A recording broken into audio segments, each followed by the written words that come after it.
सातारा जिल्हा परिषदेमध्ये सत्ता स्थापनेचे रहस्य अजूनही कायम आहे। जिल्ह्यामध्ये भाजपचे 2 मंत्री असले तरी सत्ता स्थापनेबाबत त्यांच्याकडून अद्याप कोणतेही अधिकृत वक्तव्य हे समोर आलेलं नाही। दरम्यान शिवसेना आणि राष्ट्रवादी आम्ही दोघेही एकत्र आहोत, आमचा ए प्लॅन तयार आहे, त्यामुळे बी प्लॅनची गरज नाही असा दावा हा शिवसेनेचे पालकमंत्री शंभूराज देसाईंनी केलाय आणि त्यामुळे सत्ता स्थापन कोण करणार याकडे आता सगळ्यांचंच लक्ष लागलंय। अजून या बाबतीत भाजप काहीच बोललेलं नाही। भाजपचे जे 2 प्रमुख नेते जिल्ह्यामधले आहेत, दोन्ही मान्य मंत्री महोदय, एकाही मान्य मंत्री महोदयांचं सरकार सत्ता स्थापन करण्याबाबतचं वक्तव्य नाही। जसं मी बोललो, मान्य मकरंद पाटील साहेब बोलले, आम्ही दोघंही आमची भूमिका मांडली आम्ही, तसं भाजपकडनं अजून भूमिकाच आली नाही ना, त्यामुळे त्यांची भूमिका आल्याशिवाय आम्हाला काय कळणार। रायगडमधील खालापूर टोलनाक्याजवळ मनसे, MSRDC आणि IRB आणि वाहतूक पोलीस यांची महत्त्वपूर्ण अशी बैठक पार पडली। या बैठकीमध्ये मुंबई-पुणे द्रुतगती महामार्गावरती गॅस कंटेनर उलटल्यामुळे झालेल्या 32 तासांच्या वाहतूक कोंडीसह टोल वसुलीच्या मुद्द्यावरती मनसे आक्रमक झाल्याचं पाहायला मिळालं। या काळामध्ये वसूल केलेला टोल प्रवाशांना परत करावा अशी मागणी ही मनसेकडून करण्यात आली। संबंधित अधिकाऱ्यांनी या मागण्यांवरती सकारात्मक प्रतिसाद देत कोंडी दरम्यान वसूल केलेला टोल हा 8 दिवसांमध्ये परत करण्याचं आश्वासन दिल्याची माहिती महाराष्ट्र नवनिर्माण वाहतूक सेनेचे सरचिटणीस प्रदीप वाघमारे यांनी दिली आहे। छत्रपती संभाजीनगरमध्ये भाजपचे आमदार संजय केनेकर यांच्या कार्यालयामध्ये एअरगन आढळल्यामुळे खळबळ उडाली होती। काल एक व्यक्ती भेटीसाठी आलेली होती, मात्र भेट न झाल्यामुळे ती निघून गेली आणि त्यानंतर कार्यालयामध्ये संशयास्पद बॅग सापडली। बॅगेची तपासणी केली असता पिस्तूल सदृश वस्तू आढळली आहे। पोलिसांनी तात्काळ धाव घेत तपास केलेला असता ती एअरगन असल्याचं स्पष्ट झालं। सीसीटीव्ही फुटेजच्या आधारे रितेश कुळकर या तरुणाची ओळख पटवून क्रांती चौक पोलिसांनी त्याला ताब्यात घेतलंय। त्याच्या विरुद्ध गुन्हा दाखल करण्यात आलेला असून पुढील तपास हा सुरू आहे। रत्नागिरी जिल्ह्यातील चिपळूणमध्ये माजी नगराध्यक्षा सुरेखा खेराडे आणि शहर प्रमुख परिमल भोसले यांच्यासह आणखी एका पदाधिकाऱ्याची पक्षामधून हकालपट्टी करण्यात आली आहे। नगरपरिषद निवडणुकीमध्ये पक्षाविरोधी काम केल्याचा ठपका ठेवत जिल्हाध्यक्षांनीही थेट कारवाई केलेली आहे। या तडक निर्णयामुळे चिपळूणच्या राजकीय वर्तुळामध्ये चांगलीच खळबळ उडाली। आरोग्यमंत्री प्रकाश आंबेडकर 2 दिवसाच्या गडचिरोली जिल्हा दौऱ्यावरती आहेत। शनिवारी गडचिरोली जिल्हा परिषद आरोग्य विभागाचा त्यांनी आढावा घेतला। यावेळी त्यांनी जिल्ह्यातील आरोग्य असुविधांबद्दल अधिकाऱ्यांची चांगलीच खरडपट्टी काढली आहे। योजनांची अंमलबजावणी केल्याचे नुसते कागदी घोडे नाचवू नका, तर प्रत्यक्षामध्ये फील्डवरती काम करा, याकडे लक्ष ठेवा। ग्रामीण भागातील नागरिकांना चांगल्या आरोग्य सुविधा का मिळत नाही असा जाब विचारत जिल्हा आरोग्य अधिकाऱ्यांवरती कारवाईचा प्रस्ताव तयार करण्याचे निर्देश देखील त्यांनी दिलेले आहेत। छत्रपती संभाजीनगरच्या लेणी परिसरामध्ये अवैध उत्खननावरती कारवाई टाळण्यासाठी एका पोलीस निरीक्षकानं रायटरमार्फत लाच घेतल्याचा आरोप होतोय। या संदर्भामध्ये व्हिडिओ समोर आल्यानंतर एक पोलीस कर्मचारी निलंबित करण्यात आलेला आहे, तर संबंधित पोलीस निरीक्षकाची मुख्यालयामध्ये बदली करण्यात आली आहे। तर 14 लाख रुपयांची लाच स्वीकारताना व्हिडिओ समोर आल्यामुळे पोलीस दलामध्ये एकच खळबळ उडाली आहे। नगरविकास खात्यावरती टीका करत मंत्री गणेश नाईकांनी पुन्हा एकदा उपमुख्यमंत्री एकनाथ शिंदेंवरती तोफ डागली। नवी मुंबईकरांच्या सुविधेसाठी भूखंड मागितले होते, ते भूखंड बिल्डरांच्या घशामध्ये घातले जातात असा आरोप नाईकांनी केलाय। नगरविकास खात्यातील लोकांनी कर्मदरिद्री कामं केली, नवी मुंबईकरांसाठी काहीही काम केलं नाही आणि त्यामुळे त्यांचं मंत्रिपद काय चाटायचं आहे का असा सवाल गणेश नाईक यांनी उपस्थित केला। ते भूखंड बिल्डर लोकांच्या घशात त्यांच्या दलालांनी घातले। मला एक गोष्टीची लाज वाटते की ज्या मंत्रिमंडळामध्ये मी आहे त्या मंत्रिमंडळामधल्या नगरविकास खात्याच्या लोकांनी अशा प्रकारचं कर्मदरिद्रीपणा केला। निश्चितपणे पक्षाच्या शिस्तीचा, प्रशासन शिस्तीचा मी भोगता आहे, परंतु ज्या गोष्टी करता गणेश नाईक त्या ठिकाणी आमदार झाला, मंत्री झाला, ते जर का त्या ठिकाणी जनतेकरता मी बोलू शकलो नाही आणि ते जर मिळवू शकलो नाही, ते मंत्री परत का चाटायचे का? दरम्यान गणेश नाईक कॅबिनेट मंत्री आहेत, त्यामुळे त्यांना जर बिल्डरांच्या घशात भूखंड घातले असतील असं वाटत असेल तर त्यांनी योग्य भूमिका घ्यावी असं आवाहन ठाकरेंच्या शिवसेनेचे खासदार संजय राऊतांनी केलं।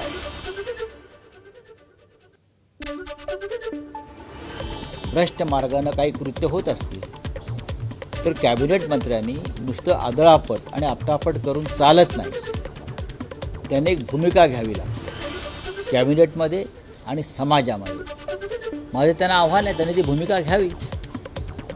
जर बिल्डरांच्या घशामध्ये नवी मुंबईतले मोक्याचे भूखंड कोणी घातले असतील आणि ते तुमच्याच मंत्रिमंडळातले सहकारी असतील तर नुसती आपटापट करून चालणार नाही ना. तुम्ही एक भूमिका घेतली पाहिजे कठोर. त्यासाठी तुम्ही त्याग करण्याची तयारी ठेवली पाहिजे.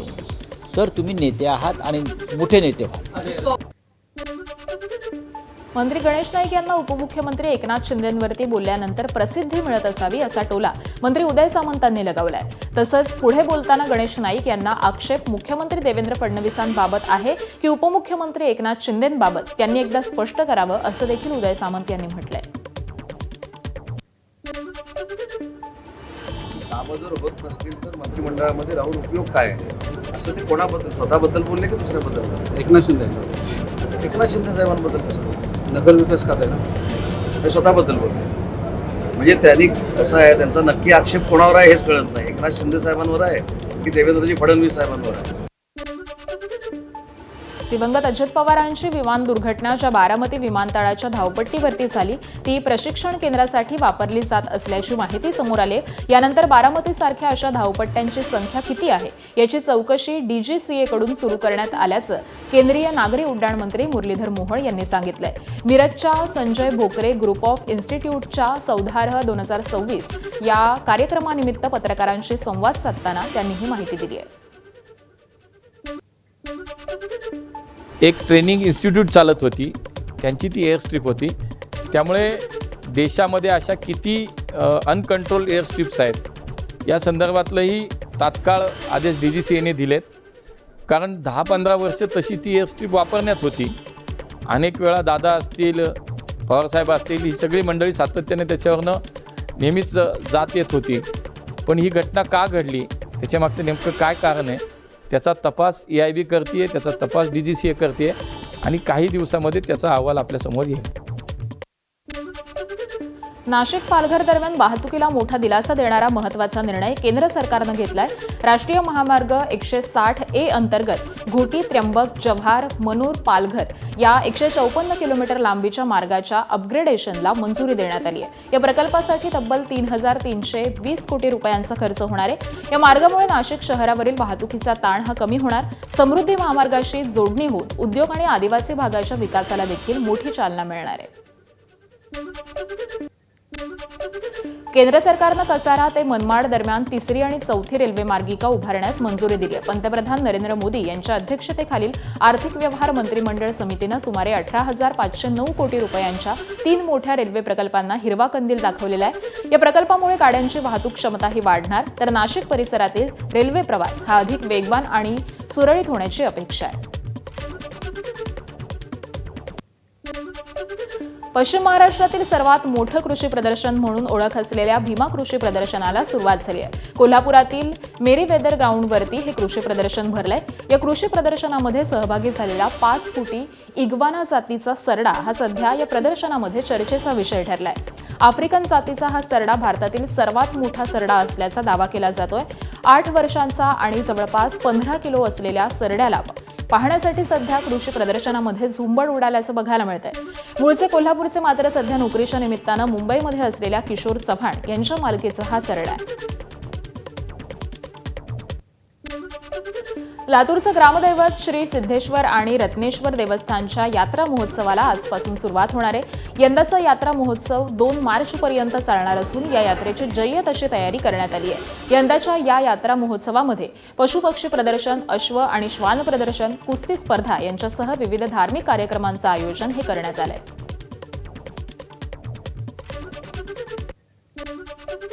अहिल्यानगर जिल्ह्यातील पाथर्डी तालुक्यामध्ये दगडवाडी परिसरामध्ये एक मोठी घटना घडली. परिसरामध्ये दहशत निर्माण करणारा बिबट्या हा अखेर वनविभागाच्या पिंजऱ्यामध्ये अडकला. आजच वनविभागानं खबरदारीचा उपाय म्हणून हा पिंजरा लावलेला होता आणि संध्याकाळच्या सुमारास बिबट्या त्यामध्ये अडकल्याचं निदर्शनास आलं. विशेष म्हणजे याच भागामध्ये काही दिवसांपूर्वी आणखी एक बिबट्या हा पकडण्यात आलेला होता आणि त्यामुळे नागरिकांमध्ये भीतीचं वातावरण निर्माण झालेलं असून वनविभाग पुढील कारवाई सध्या करत आहे.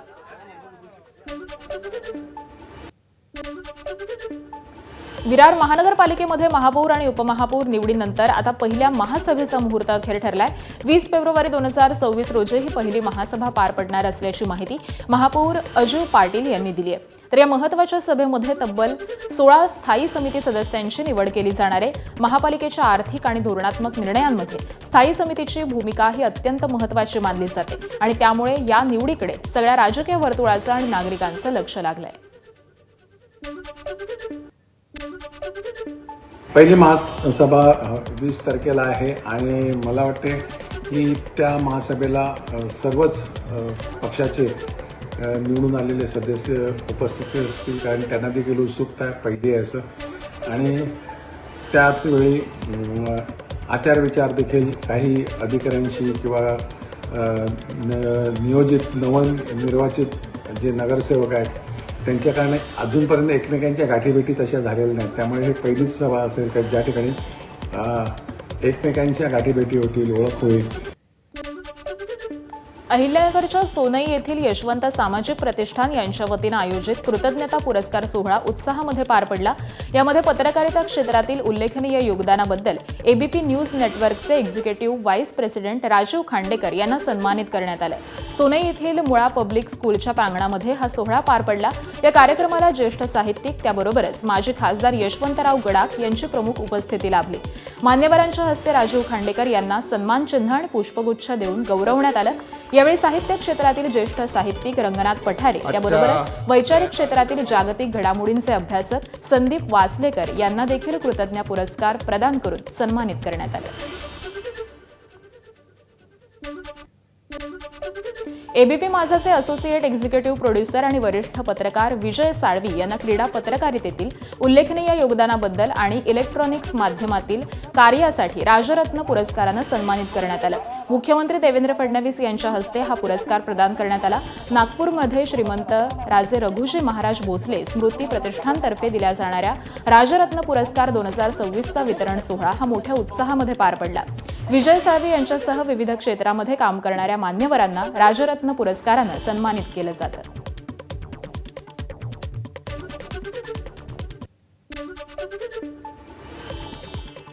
उपमुख्यमंत्रीपदाची शपथ घेतल्यानंतर सुनेत्रा पवारांनी आता कामाला सुरुवात केलेली आहे. सुनेत्रा पवारांच्या कामाच्या पद्धतीमध्ये देखील अजित पवारांच्या शैलीसारखी ही पद्धत दिसून येते. उपमुख्यमंत्री सुनेत्रा पवार यांनी बारामतीमध्ये अजित पवारांप्रमाणेच जनता दरबार घेतला. सुनेत्रा पवारांच्या या पहिल्याच जनता दरबाराला मोठी गर्दी झाली होती. ज्याप्रमाणे अजित पवार बारामतीकरांच्या समस्या सोडवण्याचं आणि त्याचप्रमाणे सुनेत्रा पवारांनी देखील उपस्थितांच्या समस्या ऐकल्या आणि त्यामध्ये काही समस्यांचं तात्काळ निवारण देखील केलं. सुनेत्रा पवारांचा बारामतीतील सहयोग निवासस्थानी जनता दरबार सुरू आहे आणि काही नागरिक त्यांना भेटून आलेले आहेत.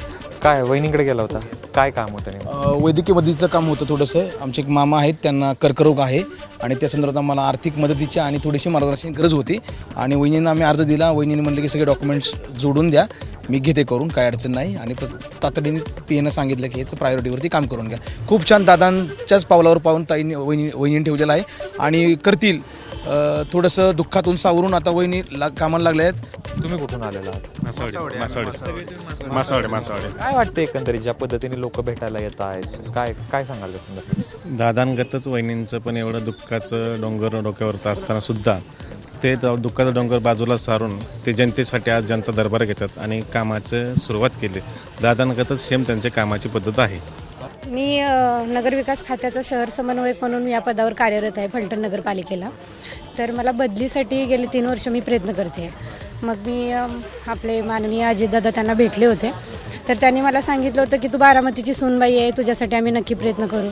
शुक्रवारी त्यांनी तारीख पण दिलेली भेटायची, पण अचानक सगळ्या ह्या गोष्टी झाल्यामुळे आमची भेट झाली नाही.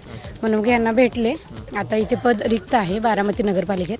तर मला बदलीसाठी यायचं होतं, ते नक्की करतील काम. विश्वास त्या काय म्हणाले तुम्हाला? हां हो, त्यांनी लगेच नगराध्यक्षांना सांगितलं. 100% काम होणार हे माझा विश्वास आहे.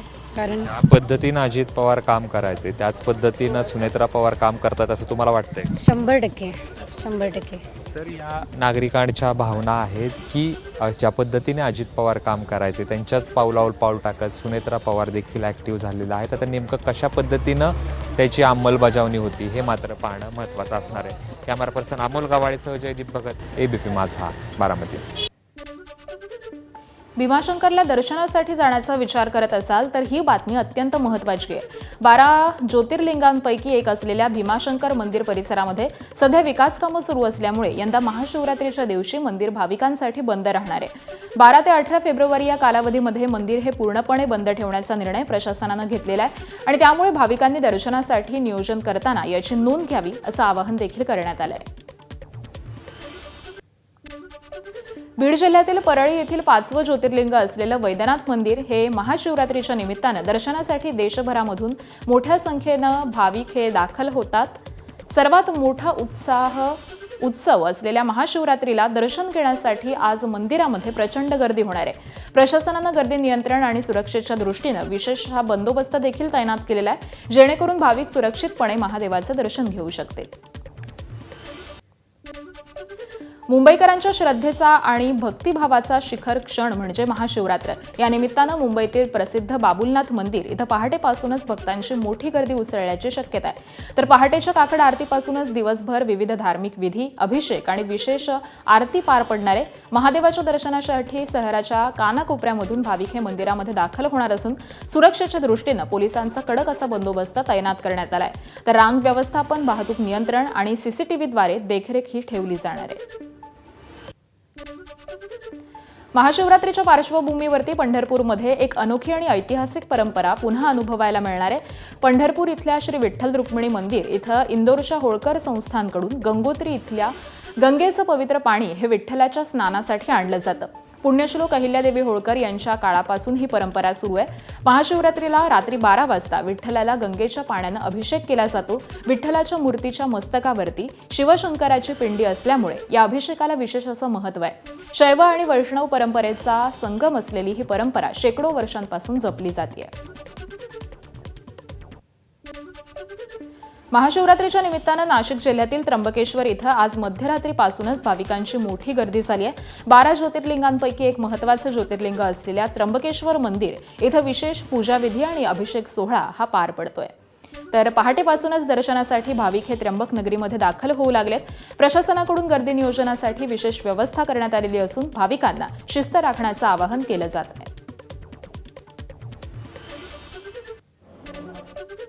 टिपू सुलतानबाबत काँग्रेस प्रदेशाध्यक्ष हर्षवर्धन सपकाळांनी केलेल्या वादग्रस्त वक्तव्यामुळे नव्या वादाला तोंड फुटलंय.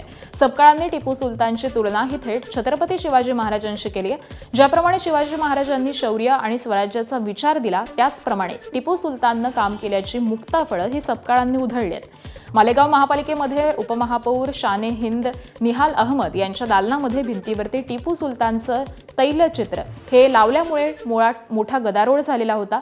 टिपूचं तैलचित्र हटवण्याच्या मागणीसाठी शिवसेना नगरसेवकांनी ठिय्या आंदोलन केलं आणि दरम्यान चहूबाजूंनी टीकेची जोड उठल्यानंतर दालनातील हे चित्र हटवण्यात आलं.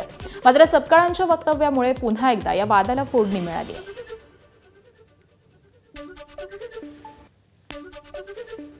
छत्रपती शिवाजी महाराजांचं शौर्य ज्या पद्धतीचं आहे आणि एक स्वराज्य नावाचा त्यांनी ज्या पद्धतीने एक विचार दिला आहे, अगदी त्यांच्याच मांडेआळीमध्ये त्यांच्यानंतर त्यांच्या बऱ्याच कालावधी लोटल्यानंतर त्यांचा आदर्श घेऊन टिपू सुलतान यांनी इंग्रजांच्या विरोधात कुठेतरी लढा पुकारला होता. आणि त्या अर्थानं टिपू सुलतान हे एक शौर्य गाजवणारे एक योद्धे होऊन गेले, एक भारताचे भूमिपुत्र होऊन गेले. त्यांनी कधीही कुठल्याही विषारी विचारांना त्यांनी जवळ केलं नाही. तर एक शौर्याचं लक्षण म्हणून टिपू सुलतानांना आपण शिवाजी महाराजांच्या समकक्ष बघितलं पाहिजे. दरम्यान नराधम टिपू सुलतानची तुलना छत्रपती शिवरायांसोबत करणं हे निंदनीय असून अशा प्रकारे लांगुल चालन करणं आपण आजवर पाहिलं नसल्याचं म्हणत मुख्यमंत्री देवेंद्र फडणवीसांनी सपकाळांचा चांगलाच समाचार घेतला. त्याबरोबरच काँग्रेसचे प्रदेशाध्यक्ष हर्षवर्धन सपकाळांनी तात्काळ राजीनामा द्यावा आणि काँग्रेसनं त्यांच्यावरती कारवाई करावी असं देखील देवेंद्र फडणवीसांनी म्हटलंय. पुढे बोलताना काँग्रेसचा मित्रपक्ष असलेल्या ठाकरेंच्या शिवसेनेनं देखील आपली भूमिका ही स्पष्ट करावी असं देखील फडणवीसांनी म्हटलं.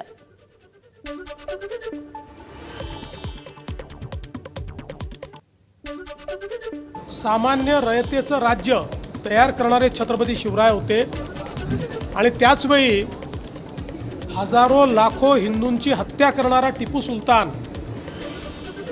याची तुलना करून दोघांनाही सारखा सन्मान द्या म्हणणं यापेक्षा जास्त लांगुल चालन, जोडे चाटणं हे या जन्मात मी बघितलेलं नाही. आम्ही हे बिलकुल सहन करणार नाही. टिपू सुलतान आणि छत्रपती शिवरायांची तुलना केली याबद्दल त्यांनी माफी मागितली पाहिजे. मला असं वाटतं की हे कोणत्या शाळेत इतिहास शिकले याचं देखील संशोधन केलं पाहिजे आणि हा जो नवा इतिहास हे लिहितायत हा इतिहास महाराष्ट्र खपवून घेणार नाही, भारत खपवून घेणार नाही. मुख्यमंत्री देवेंद्र फडणवीसांनी माफीची मागणी करताच काँग्रेस प्रदेशाध्यक्ष हर्षवर्धन सपकाळ यांनी एक्सपोस्ट करत प्रत्युत्तर दिलंय. छत्रपती शिवरायांचा आदर्श घेऊनच टिपू सुलतान इंग्रजांविरोधात लढत होते. तसंच देवेंद्र फडणवीस आणि संघ भाजपच्या विचारसरणीवरती टीका करत इतिहास शिकवण्याचा प्रयत्न करू नये असा इशारा काँग्रेस प्रदेशाध्यक्ष हर्षवर्धन सपकाळ यांनी दिलाय. तसंच संविधानाच्या मूळ प्रतीवरती शिवाजी महाराज आणि टिपू सुलतान यांचे चित्र असल्याचा दावा करत हर्षवर्धन सपकाळांनी तो फोटो एक्स अकाउंटवरून पोस्ट केलाय. छत्रपती शिवाजी महाराजांची तुलना टिपू सुलतानशी करणं म्हणजे इतिहासाचा अपमान. हर्षवर्धन सपकाळांना महाराष्ट्रामध्ये राहण्याचा नैतिक अधिकार नाही. काँग्रेस पक्षानं केवळ माफी नव्हे तर बडतर्फीची कारवाई करावी अशी मागणी भाजपचे आमदार प्रवीण दरेकर यांनी केली आहे.